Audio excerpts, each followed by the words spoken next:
Hello, everybody. Wanted to talk to you a little bit today about honoring your journey and reflecting on your 2023.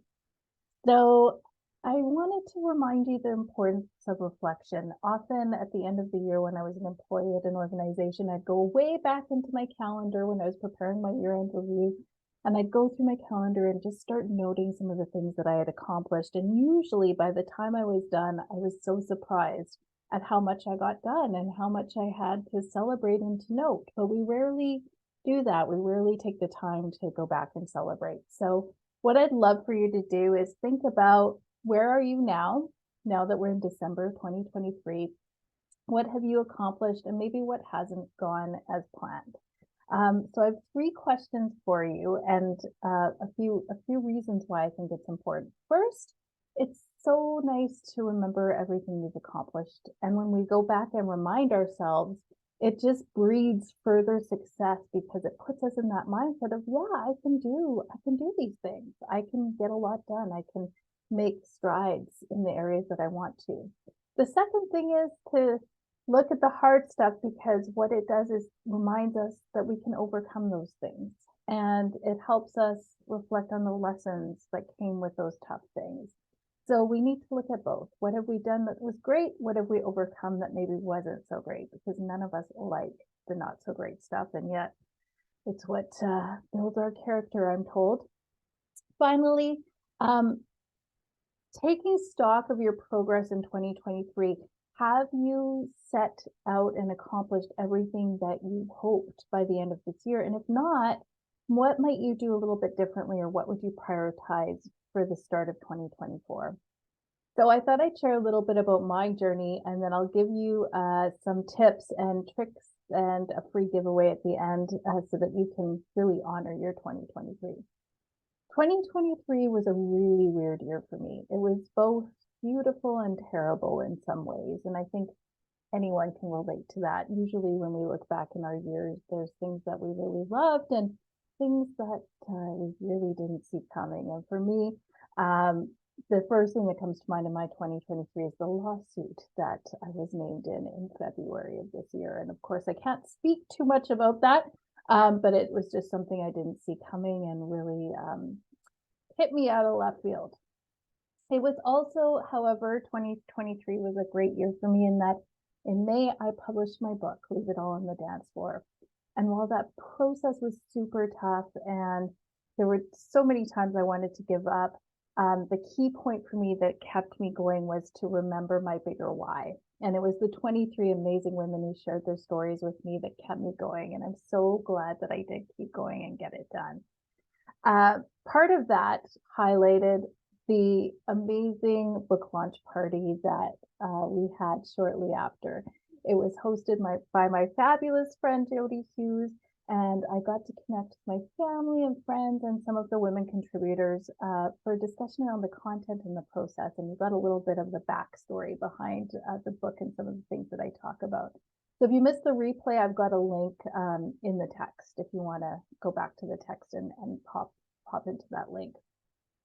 During that launch, another great memory for me is that we debuted the Leave It All on the Dance Floor song. And it was just such a nice collaboration where I wrote the words, my husband Chris wrote the music, and of course my beautiful stepdaughter Madison sang the words. And so that'll forever be something that I cherish. And again, I've popped a link to the song if you didn't get a chance to hear it and you'd like to.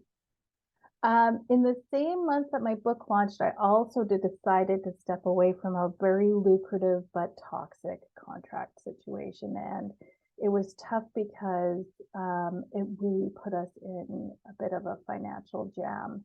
And if it wasn't for some earth angels who stepped in and helped me out, we could have been in trouble. So again, while I felt like I was doing the right thing, it had some pretty tough consequences as a result. I'm happy to report that things are much more stable in that realm for me.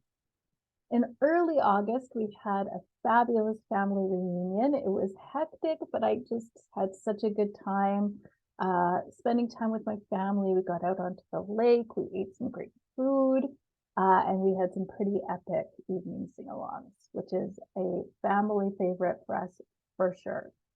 Along with that came some really good laughs. Shortly after, however, disaster struck again, and the BC wildfires came knocking at my back door, and we almost lost our house. So the flames that took all the trees up to within 6 feet of our home, where we had regular irrigation and some well-watered cedars that really saved our house. And while we are so incredibly blessed and I feel so lucky that our house still stands, I'm really sad that the entire forest behind our house had to come down. And so now it looks like a wasteland, and we've got traffic noise and zero privacy, and those beautiful trees that I would just love to walk along and in are gone. So bit of a bittersweet situation there. Part of that fire burnt down our shed, which is where all of our Christmas decorations were as well. And if you know me, you know that Christmas is one of my favorite times of the year. We always are known for our epic giant trees, and this year will be no different, although they have new ornaments that we haven't built the same attachment or meaning to yet. But I'm sure over time they will become favorites of ours. So I'll pop a picture of our tree in here as well for you if you want to see. And I'm also super grateful that we're going home to Calgary to be with friends and family, because for the last 3 years, it's just been my husband, Chris, and I on our own, which just hasn't felt the same.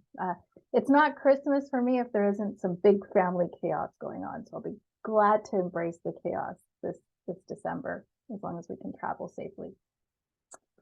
Finally, I'll just leave you with an invitation to reflect back on your 2023. I've created a brand new micro course called Wrapping Up Your 2023, where you can go and just answer some questions and have some reflection time for you. And of course, if you want further support going into 2024, I put a booking link in there where you can book a free 30-minute session with me, where we can get you started and kind of planned to step into 2024 in a really meaningful and impactful way.